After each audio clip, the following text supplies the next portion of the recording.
जरा सोचें कि अगर किसी दिन आपको ऐसे ग्लासेस मिल जाएं जिनसे आप लोगों के बीच छुपे एलियंस का असल चेहरा देख सको, वो एलियंस जिन्होंने सारी दुनिया का कंट्रोल संभाला हुआ है। गेमर कैप में आज हम बात करेंगे दे लिव किंग। तो फिल्म की तरफ वापस चलने से पहले एक रिमाइंडर कि लाइक, शेयर और सब्सक्राइब करना ना भूलिएगा। फिल्म की स्टोरी नाडा से शुरू होती है, जो कि एक होमलेस आदमी है और वो काम की तलाश में कोलोराडो से लॉस एंजलिस आया था। और सबसे पहले वो एक जॉब सेंटर जाता है और वहाँ मौजूद ऑफिसर उसे बताती है कि अभी हमारे पास कोई काम नहीं है। असल में अनएम्प्लॉयमेंट बहुत ज्यादा बढ़ चुकी थी, इसीलिए नाडा को इतनी आसानी से जॉब नहीं मिलने वाली थी। इसके बाद रास्ते में नाडा को एक अंधा पादरी नजर आता है जो लोगों को बता रहा था कि एक सीक्रेट ऑर्गेनाइजेशन लोगों पर रूल करते हुए उन्हें इवल बना रही है और उस ऑर्गेनाइजेशन ने तमाम लीडर्स के दिल और दिमाग करप्ट कर दिए हैं और इसी वजह से गरीब लोग एक्सप्लॉइट हो रहे हैं और वो लोगों को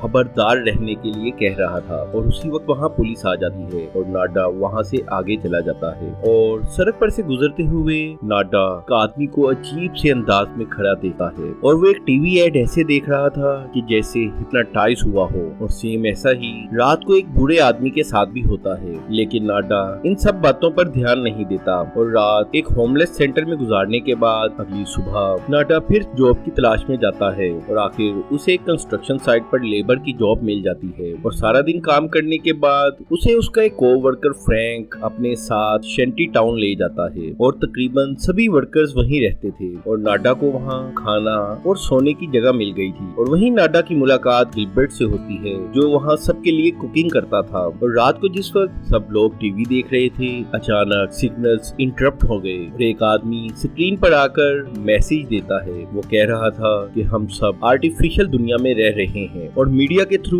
लोअर क्लास तक डेंजरस सिग्नल्स भेजे जा रहे हैं और इन सिग्नल्स की वजह से आम आदमी ट्रांस में चला जाता है। और उस आदमी के ख्याल में ये सब एलियंस कर रहे थे और इन एलियंस ने एलीट क्लास को अपने साथ मिला रखा था। और ये मैसेज देखते हुए सब लोगों के सर में दर्द होने लगता है, लेकिन कोई भी इस मैसेज पर ध्यान नहीं देता और दोबारा टीवी देखने लगते हैं। इसके बाद नाडा को पता चलता है कि वो अंधा पादरी भी वही करीब खड़ा ये सब बातें कह रहा था। और उसी वक्त गिलबर्ट उस पादरी के पास जाकर कुछ कहता है और उसे करीब मौजूद एक चर्च में ले जाता है। अगले दिन नाडा जब गिलबर्ट से इस बारे में पूछता है तो गिलबर्ट उसे बताता है कि वो पादरी चर्च में रिलीजियस सॉन्ग गाता है। और उसी वक्त अचानक टीवी पर रात वाला मैसेज चलने लगता है और वो आदमी एक दफा फिर उन सिग्नल्स को रोकने के लिए कह रहा था। और उस आदमी का कहना था कि लोअर क्लास एलीट क्लास की गुलाम बन चुकी है और ये सब एलियंस की मदद से किया जा रहा है। ये मैसेज सुनते ही सबके सर में एक दफा फिर दर्द होने लगा। उसी वक्त नाडा नोटिस करता है कि गिलबर्ट परेशानी के आलम में एक दफा दोबारा चर्च में गया है और नाडा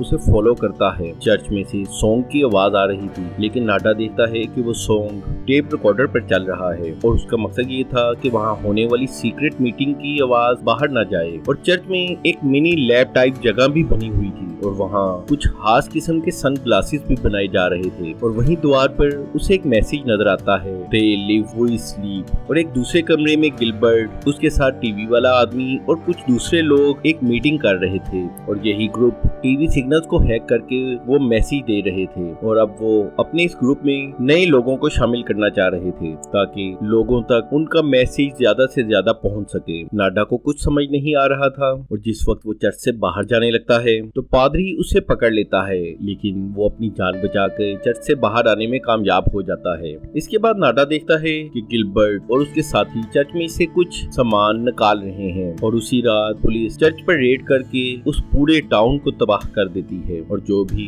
रेजिस्ट करता उसे कत्ल कर दिया जाता। और इसी दौरान वो टीवी वाला आदमी और वो पादरी भी मारा गया। और इसी दौरान नाडा एक लड़के को साथ लेकर चर्च में चला जाता है और वहाँ कुछ और लोग भी छुपे थे। और अगले दिन वो देखते हैं कि कैंप में सब कुछ तबाह हो जाने के बावजूद वो टीवी अभी तक चल रहा था। इसके बाद नाडा चर्च में जाकर देखता है कि वहाँ मौजूद स्लोगन को पेंट करके मिटा दिया गया था, यानी इस बात को छुपाने की कोशिश की जा रही थी।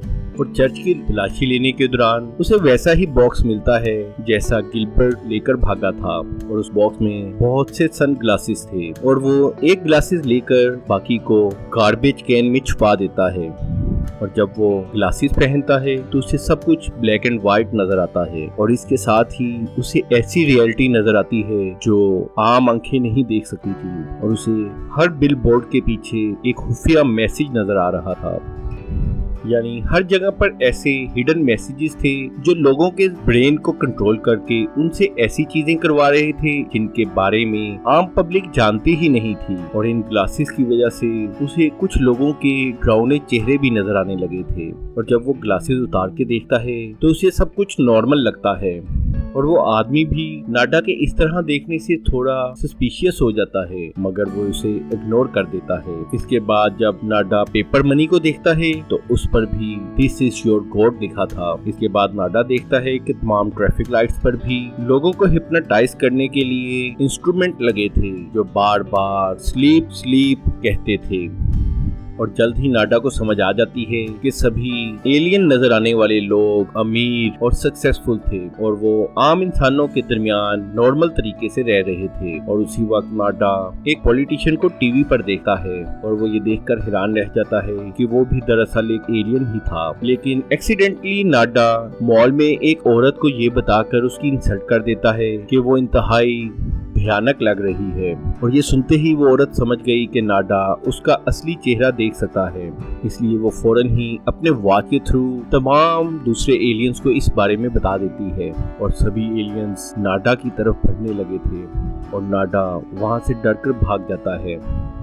लेकिन जल्द ही दो मॉन्स्टर पुलिस वाले उससे पूछते हैं कि उसने ये ग्लासेस कहाँ से ली और इसके साथ ही वो उसे धमकी देते हुए अपने साथ मिलने के लिए कहते हैं।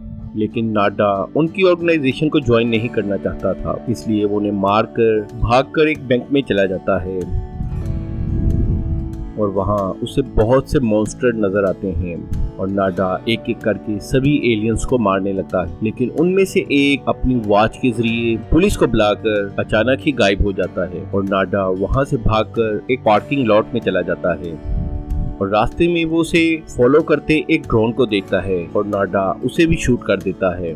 और पुलिस से बचने के लिए नाडा वहाँ मौजूद एक लड़की होली को हॉस्टेज बनाकर उसके घर चला जाता है और उसके घर पहुँच के नाडा उसे सारी बात एक्सप्लेन करने की कोशिश करता है कि दुनिया खतरे में है और एलियंस दुनिया को कंट्रोल कर रहे हैं। और इसके बाद वो उसे ग्लासेस पहनने के लिए कहता है ताकि वो सारी हकीकत खुद देख ले। लेकिन होली इस बात को नहीं मानती और मौका मिलने पर वो अचानक ही उसे अपनी खिड़की से नीचे पहनकर पुलिस को कॉल करती है। नीचे गिरने से नाडा तो बच गया लेकिन उसकी ग्लासेस टूट गईं। इसके बाद नाडा वहां से भागता है और रात एक ब्रिज के नीचे गुजारता है। अगले दिन वो किसी तरह फ्रैंक तक पहुंचता है और उसे अपनी हेल्प करने के लिए कहता है लेकिन वो भी नाडा को एक पागल किलर समझ रहा था इसलिए वो नाडा को खुद से दूर रहने के लिए कहता है। नाडा उसे बताने की कोशिश करता है कि वो लोग जिन्हें उसने कत्ल किया वो इंसान नहीं थे लेकिन फ्रैंक उसकी कोई बात नहीं सुनता। इसके बाद नाडा गार्बेज कैन में से ढूंढकर वही बॉक्स निकालता है और इसके बाद नाडा फ्रैंक को भी वही ग्लासेस पहनने के लिए कहता है लेकिन फ्रैंक उसे मना करके उससे फाइट करने लगता है। जिसके बाद नाडा उसे जबरदस्ती मारने के बाद वो ग्लासेस पहना देता है और जो ही फ्रैंक वो ग्लासेस पहनता है तो उसे भी एलियंस नजर आते हैं और उसे नाडा की बात पर यकीन आ जाता है। इसके बाद एक होटल की तरफ जाते हुए नाडा फ्रैंक को तमाम बात बताता है। इसके बाद वो कमरे में पहुंचकर अपने नेक्स्ट प्लान को डिस्कस करते हैं और अगली सुबह वो गिलबर्ट से मिलते हैं और जब गिलबर्ट उन्हें अपने जैसे सनग्लासेस पहने देखता है तो वो समझ जाता है कि वो भी हकीकत जान चुके हैं इसलिए वो उन्हें अपने साथ मीटिंग में ले जाता है और अब उन्हें ग्लासेस की जगह लेंस दे दिए जाते हैं। इसके बाद गिलबर्ट उन्हें डिटेल से इन एलियंस के बारे में बताता है और वो बताता है कि एलियंस लोगों को पावर और दौलत देकर अपने मकसद के लिए यूज कर रहे हैं। ये ग्लोबल वार्मिंग भी एलियंस ने ही की है और वो इस दुनिया को अपने लिए सूटेबल बनाते हुए हमारे तमाम रिसोर्सेज खत्म कर रहे हैं और असल में इंसानों की पॉपुलेशन भी दिन ब दिन कम होती जा रही है और एक दिन पूरी दुनिया के रिसोर्सेज को खत्म करने के बाद ये एलियंस किसी और प्लेनेट पर चले जाएंगे। वहीं एक मेंबर उन्हें एलियन वॉच भी दिखाता है जो इन एलियंस को एक दूसरे से कनेक्ट करती थी और फ्रैंक ने वो वॉच अपने पास रखी। इसके बाद गिलबर्ट इस पूरे ग्रुप को कहता है कि हमें सिग्नल के सोर्स को ढूंढकर उसे हैक करना होगा ताकि लोगों को एलियंस का असल चेहरा दिखाकर उन्हें ट्रांस से निकाला जा सके। उसी वक्त होली वहां आ जाती है और वो बताती है कि वो भी नाडा के ग्लासेस के जरिए रियलिटी देख चुकी है। हॉली एक ब्रॉडकास्टिंग कंपनी में काम करती थी, इसलिए वो बताती है कि वो ऐसी जगह को जानती है जहां से ये सिग्नल भेजे जा रहे थे। लेकिन उसी वक्त वहां पुलिस रेड कर देती है और पुलिस को उन तमाम लोगों को मारने का ऑर्डर मिला था और पुलिस उन्हें टेररिस्ट समझ के मार देती है।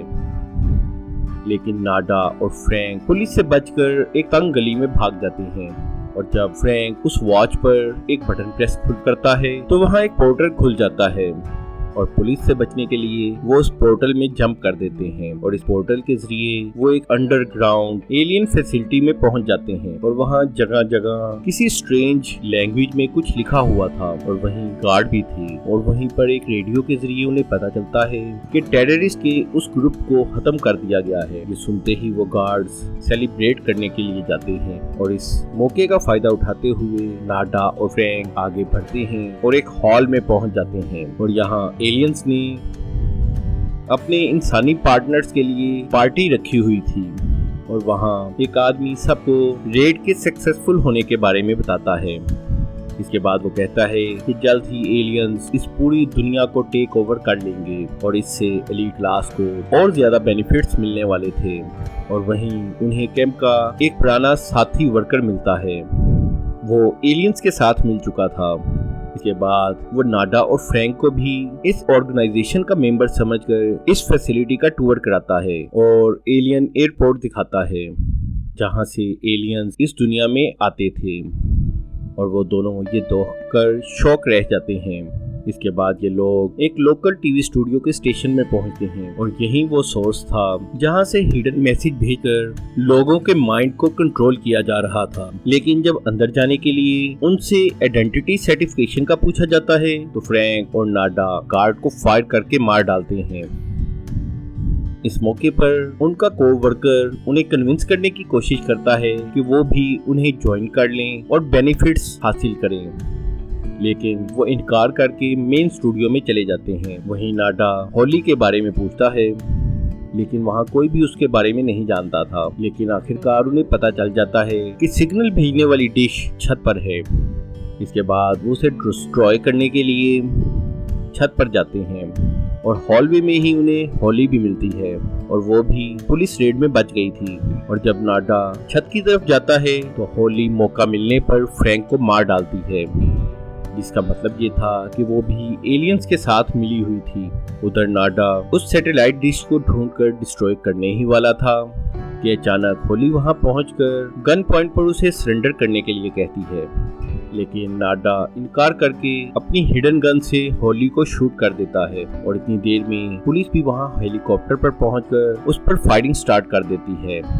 वो बार बार उसे वहां से पीछे हटने का कह रहे थे, लेकिन नाडा मरने से पहले अपनी तमाम स्ट्रेंथ को इस्तेमाल करते हुए उस सैटेलाइट डिश को तबाह कर देता है और आखिरी सीन में वो नीचे गिरता हुआ नजर आता है। लेकिन उसके चेहरे पर एक स्माइल थी क्योंकि उसने अपना मिशन कामयाब कर लिया था और तमाम लोग ये बात जान गए थे कि एलियंस उनके दरमियान छुपे हुए हैं और ये एलियंस ही आम इंसानों को एक्सप्लॉइट कर रहे थे।